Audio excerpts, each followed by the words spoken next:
We spend so much time obsessing over quarterly targets that we miss the exponential curve unfolding right in front of us. I've been in enterprise tech long enough to know when something genuinely new is happening. And here's what most people don't see. The future isn't approaching.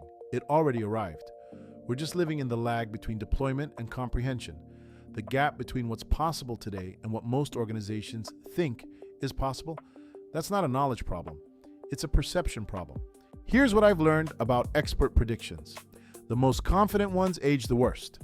A decade ago, a well-respected technologist declared mobile bandwidth had hit a physical ceiling. Absolute limit. Done.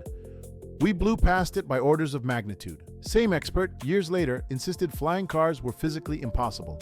Not impractical, impossible. I've watched this pattern repeat for 25 years.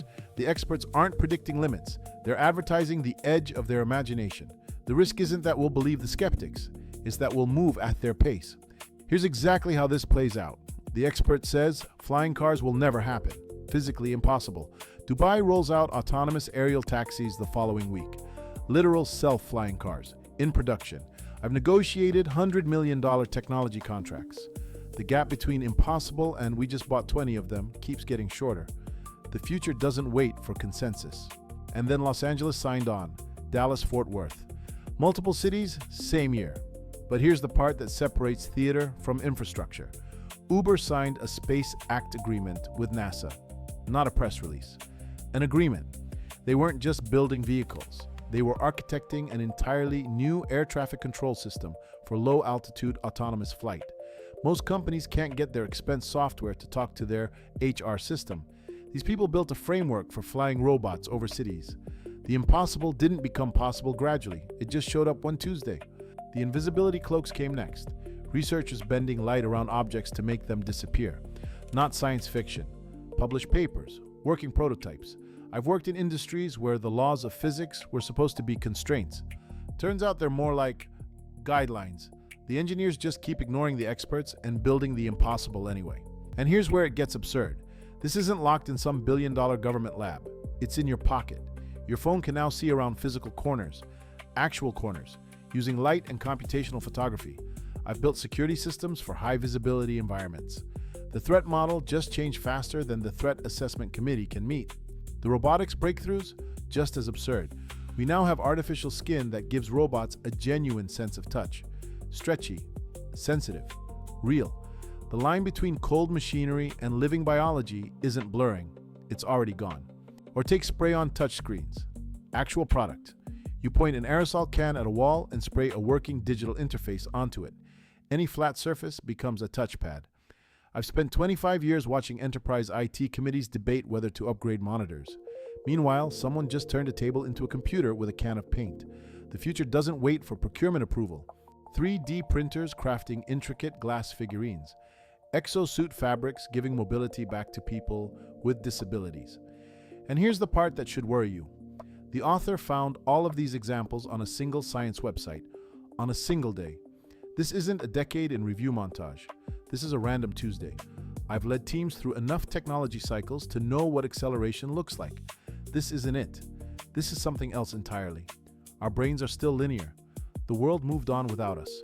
So why are the experts so consistently wrong? Ray Kurzweil nailed it. We're wired for linear thinking. Our brains expect change to arrive at a steady, predictable pace. But technology doesn't do steady. It compounds. I've sat through enough transformation roadmaps to recognize the pattern. We build 5-year plans, assuming next year looks like this year, plus 10%. Meanwhile, the actual curve went vertical 3 quarters ago. We're not behind because we're slow.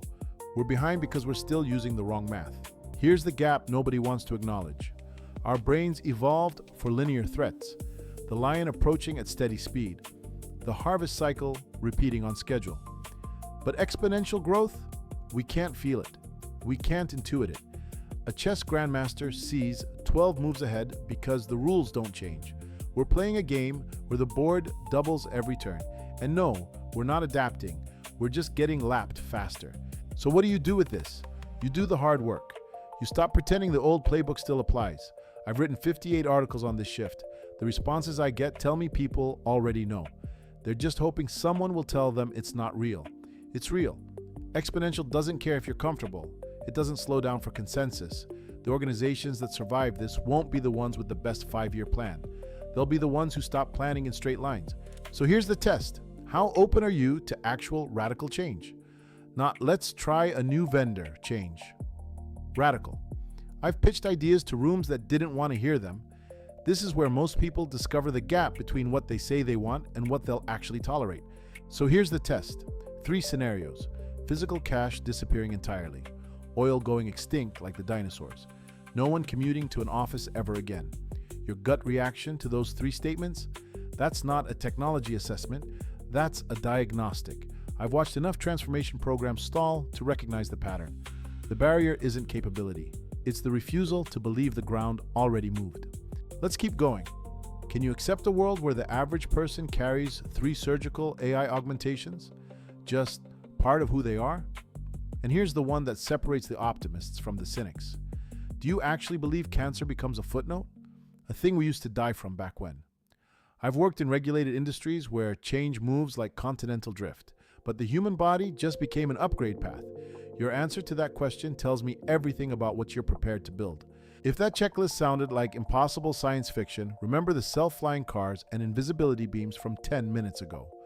I've learned one thing as a computer scientist. The future is only limited by what we can imagine. The actual ceiling on progress right now isn't physics. It's not funding. It's our stubborn refusal to stop thinking in straight line. Open your eyes. The future isn't some hazy concept on the horizon. It's here, right now. And here's the part that should terrify most planning committees. Because of the exponential curve we're riding, reality will look fundamentally different 1 month from today. Not 5 years, 1 month. So what's the choice? The world is moving exponentially. Not next year, right now. You can meet that with fear. Keep clinging to the linear playbook, the 5-year plan, the comfortable lie that things will stabilize soon. Or you can admit that reality already moved and you've been measuring with the wrong ruler. I've spent 25 years inside this shift. The ones who thrive aren't the ones who predicted it. They're the ones who stopped resisting it. If you want to stay ahead of this curve, follow for more.